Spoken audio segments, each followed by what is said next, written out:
Aqui, os verdadeiros não se calam e o mal perde a voz. No 27, Isaac pede para Esaú um guisado. Isaac está para morrer, está velho, não está nem enxergando direito, né? E pede para o seu filho, que era caçador, Esaú, um guisado. O que é guisado? Tipo um prato típico, pessoal, um ensopado, né? Falar aí para os mineiros aí, uma vaca atolada, sei lá, um porco a rolete, alguma coisa assim da época, um guisado lá, daquela época ali do judaísmo, né? E ele sai para caçar para poder cozinhar esse guisado, porque ele falou que iria abençoar Esaú, né? Traria uma bênção sobre ele depois que comesse este guisado aí. E o que acontece? Rebeca, sua mãe, que era mais achegada a Jacó, né? Mais grudadinho, ou seja, Jacó era aquele rapaz que dava a entender que ficava mais ali junto com a mãe, né? Mais grudada com a mãe. Ela quer favorecer Jacó e vai rapidamente, conversa com o menino Jacó. Eles tramam para enganar Isaac, Isaac tá velho, tá sem enxergar, né? E o que faz? Ela vai correndo, faz o guisado junto com Jacó, dá para Isaac, Isaac come enganado, ela coloca pelos sobre a pele de Jacó ali, cobre ele com pelo ali, porque Esaú dá a entender que era um homem peludo, mas não sei que tanto de pelo que era esse, que teve que colocar até pelo de animal ali em cima de Jacó para poder enganar Isaac. E aí Isaac come e vê que dá a entender, né? Ele entende que é Esaú e acaba abençoando Jacó ao invés de Esaú, pessoal, é isso mesmo. E aí quando acontece de Esaú chegar, e aí Isaac viu o que tinha feito, Esaú, né? Enfim, fica revoltado, e quer trucidar o irmão. Então criou uma grande briga dentro do lar, pessoal, uma grande contenda aí no capítulo de número 27, por conta desse engano aí, né? E o que acontece? O que acontece é que aí Jacó já tinha sido abençoado, né? Já tinha levado a bênção já tinha sido entregue para Jacó e não para Esaú. E aí o que vai acontecer? No capítulo de número... também tem um interlúdio ali, né? De vender ali a primogenitura por um prato de lentilha. Também é um contexto ali que Esaú estava com muita fome, né? Se eu não comer, eu vou morrer. Se eu não comer, eu vou padecer. Então Jacó deu um prato ali de lentilha ali para ele, um ensopado. E acabou que ele vendeu essa primogenitura, mas isso daí só foi relevante porque a primogenitura dentro do judaísmo, ela é muito pesada, pessoal, muito pesada essa ideia de primogênito, né? O primeiro. Mas realmente o que mais aqui... Na verdade, o que transformou a vida de Jacó foi a escolha de Deus.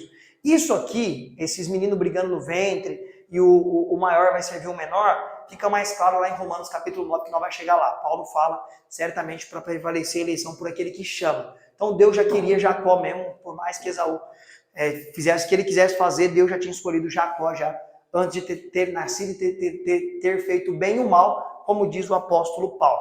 E fecha o capítulo 27 com essa briga familiar, né? E aí começa o 28 de que jeito? Isaac manda Jacó para Padã para buscar uma esposa. Ó, sai daqui, não tem mais como você conviver aqui. Então, para você não casar também com ninguém daqui, vai lá para as terras lá dos parentes da sua mãe e chegando lá, você casa com uma das suas primas, né? Mais uma vez em parentes, né? Mais uma vez em parentes. E o Jacó sai andando ali meio que fugitivo por irmão não matar ele de ódio, de raiva, porque a bênção já tinha sido impregnada sobre ele. E neste caminho é quando Jacó tem uma visão. Que ele tem aquela visão maravilhosa de anjo subindo e descendo e tal. E aí o que ele vai acontecer depois da visão que ele tem? Ele vai levantar ali um altar para Deus ali, vai chamar de Betel, coluna, né? Porque ali ele entendeu que ali era a escadaria que anjos subiam do céu e ali era o lugar da glória de Deus. E assim fecha o 28 e começa o 29 com a chegada ao poço. Jacó chega ali à fonte, a um poço, e ele vai conhecer Raquel e já vai se apaixonar ali imediatamente. Ela vai revelar que é filha de Labão, e aí vão se alegrar, vai ter todo aquele drama ali, vai ter choro, tudo tá alegria, né? De reconhecer parente. E ele vai se apresentar então para Labão. Labão vai entender que ele é sobrinho mesmo, né? Filho da sua irmã, e tudo vai ser uma bênção, vai ser uma alegria, vai ser uma felicidade. E aí ele decide ficar por ali e ele quer casar com Raquel de qualquer jeito. E aí ele coloca, o pai Labão coloca um preço. Você vai ter que trabalhar 7 anos para mim para casar aí com Raquel, se é isso que você quer. Então lá vai Jacó trabalhar 7 anos. E aí Jacó trabalha 7 anos para casar com Raquel. Chega o dia da cerimônia, tudo certinho. Eles vão festejar conforme o costume. E tudo leva a entender que muitos entornaram o caneco. Ó, muitos entornaram o caneco. Por quê, pessoal? Porque na manhã seguinte, quando Jacó ele desperta, ele vê que, na verdade, ele estava deitado com Leia, que era a irmã mais velha de Raquel. Aí gera uma grande pergunta, que não é o embate da aula, mas pode conversar sobre isso depois. O que aconteceu aqui, cara? Porque 7 anos Jacó conviveu vendo Raquel. Conhecia a voz, conhecia o cheiro, tudo tá perto, não tinha namoro, mas tá perto, você sente o cheiro. E ele vai deitar com a moça e só na manhã seguinte ele descobre que a irmã dela não é ela. Alguma coisa aconteceu aqui que não está relatado, né? A nossa mente vai para todos os lados. Será que Jacó tomou umas? O texto não diz as claras, né? Será que ele foi espertinho? Também não diz as claras. Então não dá para saber o que aconteceu. O que dá para saber é que quando ele acordou, ele viu que era Léia, ficou encasquetado, foi lá discutir com Labão. Labão fala, mas a tradição não é essa, Jacó. Eu não posso casar a filha mais jovem sem primeiro casar mais velha. Você quer então, Raquel? Você vai me trabalhar mais 7 anos. Aqui para nós, pessoal. Que mulher cara, hein? 14 anos, pessoal, trabalhando para poder se casar com Raquel, e ele trabalha aí mais 7 anos, juntando 14 anos aí para poder casar com Raquel. E é interessante que a bênção de Deus estava sobre Jacó, porque nesta ida que ele teve a visão que eu acabei de relatar, ele faz um compromisso com Deus, que se Deus abençoasse ele, se Deus guardasse ele, levasse ele em paz e trouxesse ele em paz, ele já tinha intenção de voltar depois que ele fosse para a terra do tio dele, que ele abençoaria e ofertaria tudo a Deus. Aparece até o termo lá, né? Entregarei todo o dízimo ao Senhor. Já tinha essa ideia de entrega voluntária, sacrifício a Deus, ou até mesmo a sacerdotes, que já tinha naquele contexto, igual nós vimos o Melquisedeque, príncipe de Salém, certo? Sacerdote do Deus Altíssimo. Então aqui ele abençoou demais as terras de Labão, seu parente, seu tio, e ele vai permanecer lá por um tempo, e neste contexto aqui vai lhe nascer 12 filhos. 12 filhos e uma filha. Quase as pessoas não sabem que Jacó é o pai das 12 tribos. Esses 12 aqui, pessoal, são as tribos de Israel, as tão famosas tribos. Rubem, Benjamim, Isacar, Naphtali, Dan, Judá, Isacar, todas essas tribos aí são o nome dos 12 filhos de Jacó, e uma filha chamada Diná. Poucos sabem que ele teve uma filha chamada Diná.